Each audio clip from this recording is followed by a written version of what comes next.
Terrain social.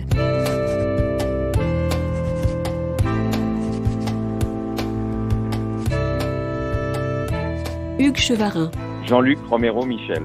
Jean-Luc Romero-Michel, homme politique français aux multiples engagements, fondateur des élus locaux contre le sida depuis 1995, préside l'ADMD, Association pour le droit de mourir dans la dignité.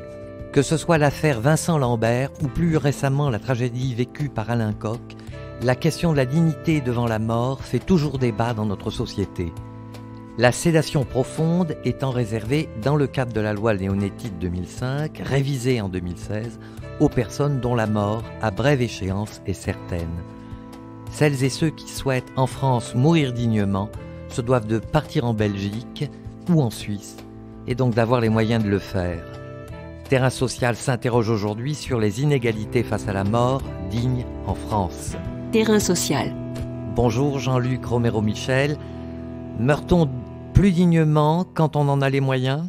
Vaste question et réelle question, parce que on voit très bien, vous savez, tout ça me fait penser à l'époque où l'avortement était interdit en France. Les femmes qui avaient les moyens, elles allaient à l'étranger. Et les autres, eh bien, elles allaient voir les faiseuses d'anges. Certaines en mouraient, ou en tout cas avaient des séquelles toute leur vie. Et on voit bien qu'aujourd'hui, on est un peu dans cette situation. Selon que vous avez de l'argent, selon que vous avez des relations, eh bien, vous pouvez aller à l'étranger. Vous avez des relations, plus facile d'aller en Belgique, voire même si vous habitez juste à côté de la Belgique, parce qu'il faut un lien avec le système de santé belge. Et puis, si vous avez 12 ou 13 000 euros, vous pouvez aller en Suisse. Et j'entends parfois des gens qui disent « Mais attendez, les gens en fin de vie, ils ont forcément cet argent-là. » Mais c'est du n'importe quoi. D'abord, il y a des personnes très âgées qui vivent du minimum vieillesse et qui n'ont pas un centime d'économie devant eux. Et puis, il y a des gens beaucoup plus jeunes aussi, qui sont dans des situations où leurs souffrances sont insupportables et qui veulent partir et qui n'ont pas les moyens. Donc oui, vous pouvez choisir votre fin de vie si vous êtes riche. Et par contre, si vous n'avez pas d'argent, vous ne pouvez pas. Et on voit bien que l'égalité qu'on prône tant dans notre pays, eh bien, même au moment de la fin de vie, elle n'existe pas. Oui, donc cette affaire d'inégalité me mène à vous poser cette deuxième question. L'exil est-il la seule solution ou y a-t-il moyen de s'arranger ? Alors, l'exil reste souvent la seule solution parce que s'arranger, ça veut dire trouver quelqu'un qui va prendre des risques pour vous aider. Alors évidemment, ça existe toujours. Et d'ailleurs, on sait qu'en France, c'est une étude de l'INED qui nous l'a dit, il y aurait 0,8% des mourants qui recevraient un produit létal, c'est-à-dire un produit qui est évidemment illégal dans la réglementation actuelle.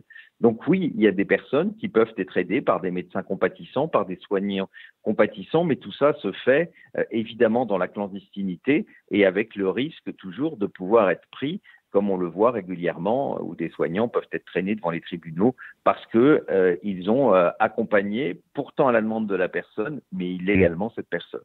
Alors, on va essayer un petit peu de préciser cette affaire. Dès lors qu'il faut s'exiler, où peut-on mourir dignement en Europe aujourd'hui ? Alors, il y a plusieurs pays qui avancent, puisque nous commençons même à être entourés de pays qui ont légalisé et l'euthanasie et le suicide assisté, ou l'un ou l'autre.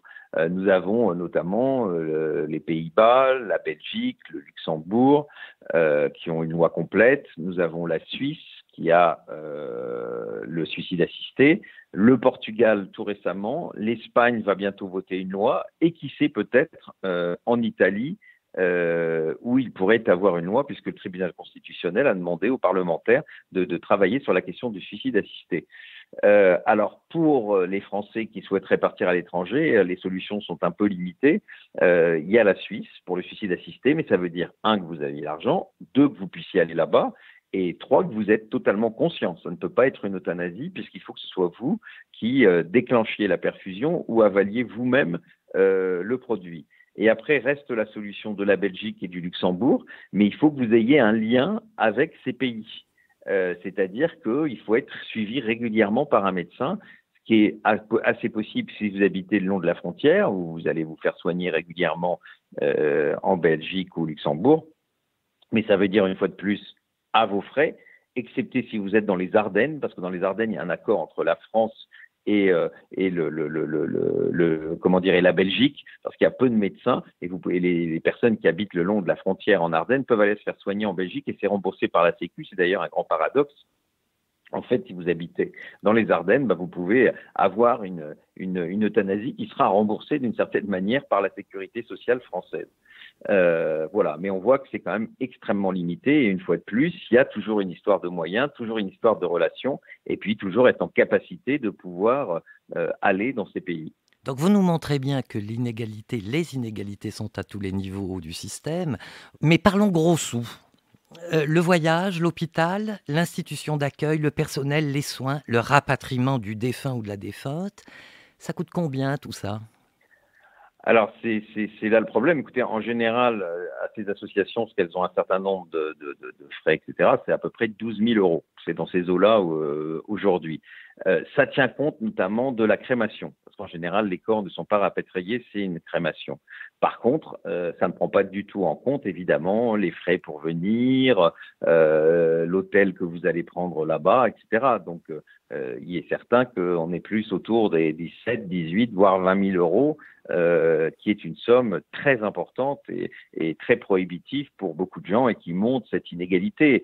Et je veux dire, tant mieux pour ceux qui peuvent le faire, hein. Il ne faut jamais être jaloux de qui que ce soit, et tant mieux pour celles et ceux qui en ont les moyens. Mais enfin, quand même, quelle immense injustice de penser que beaucoup de Françaises et de Français qui n'en peuvent plus de leur souffrance ne peuvent même pas partir à l'étranger parce que, eh bien, ils n'en ont pas les moyens.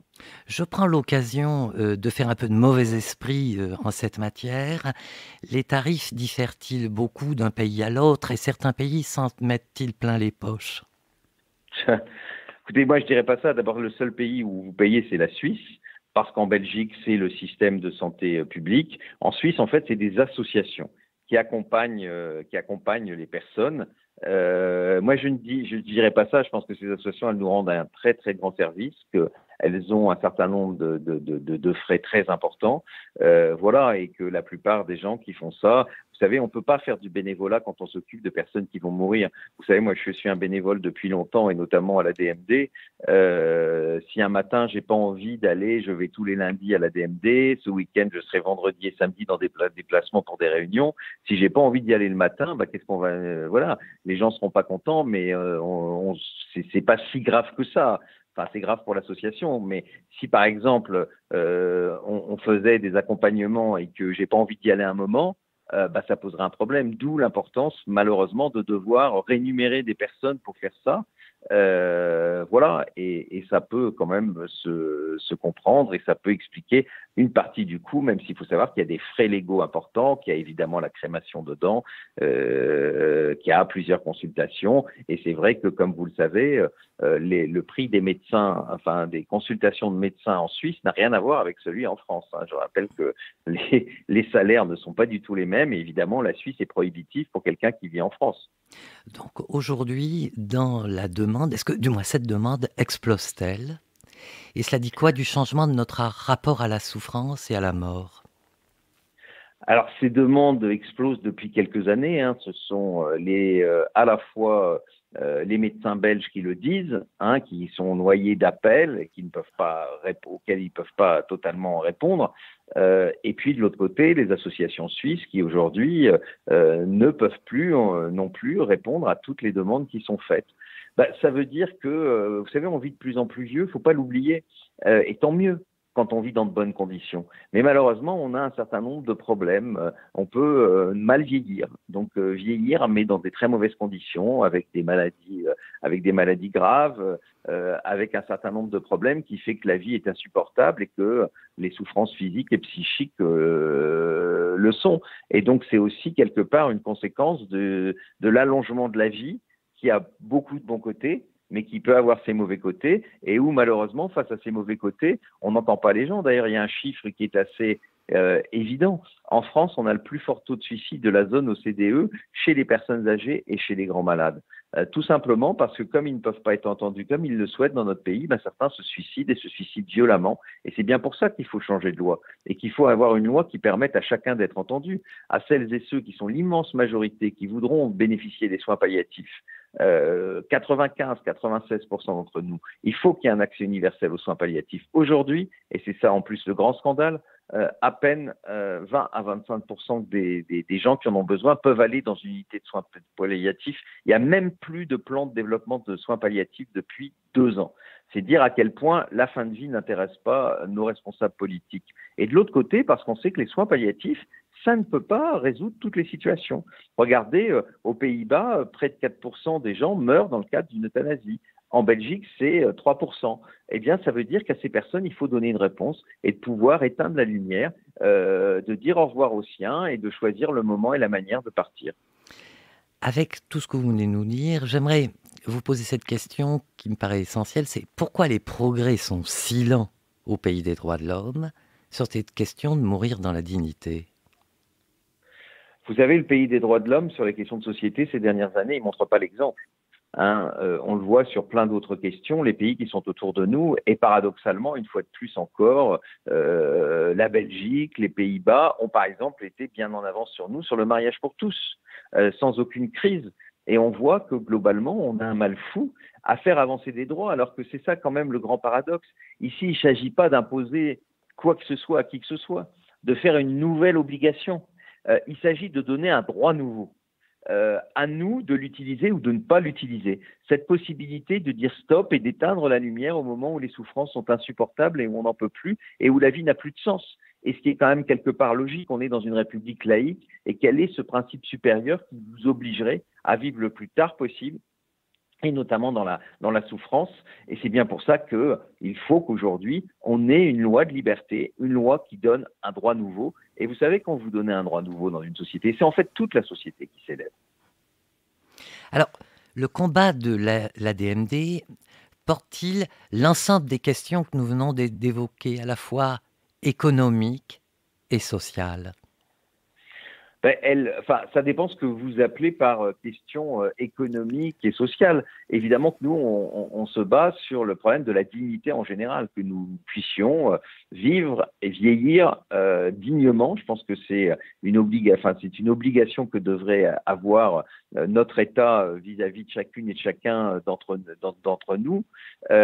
Après, économique, moi je ne me bats pas pour qu'il y ait une loi qui nous permette de faire des économies à la sécurité sociale. Au contraire, moi je me bats pour une loi qui permette de mettre la personne en fin de vie au centre des décisions. Si vous voulez, et vous en savez rien, parce que moi j'ai du doute, et c'est pour ça que je veux une loi complète. Parce que comme beaucoup d'entre nous, et comme certainement vous, je ne sais pas ce que je voudrais à la fin de ma vie. Et c'est pour ça que je veux une loi qui me permette de choisir de vivre le plus longtemps possible. Et s'il le faut, oui, dans une unité de soins palliatifs le plus longtemps possible. Et le coût ne doit pas être un obstacle. C'est pas parce que les soins palliatifs, ça coûte cher, qu'il faut ne pas en faire. Au contraire. Pour moi, il n'y a même pas de condition. Et donc, la question économique, dans ce domaine-là, elle n'entre pas en jeu parce qu'on est un citoyen. Souvent, en plus, on a cotisé toute notre vie, on a travaillé pour la collectivité. On voit aussi beaucoup de seniors qui, après leur activité, sont ceux qui font vivre aujourd'hui et celles qui font vivre les associations, qui sont indispensables, à notre pays. Et bien, quand on est au moment de partir, on a le droit de vouloir rester le plus longtemps possible parce qu'on veut voir, parce qu'on a une nouvelle histoire d'amour, parce qu'on veut voir nos petits-enfants grandir.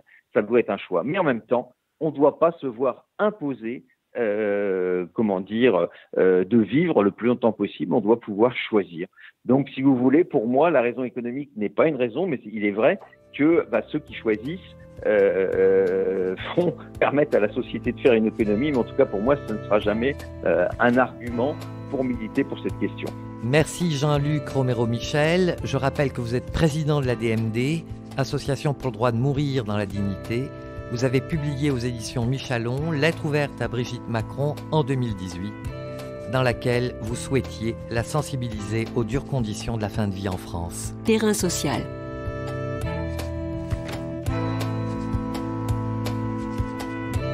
Tous les podcasts du chantier sont à retrouver sur lechantier.radio et sur les plateformes d'écoute.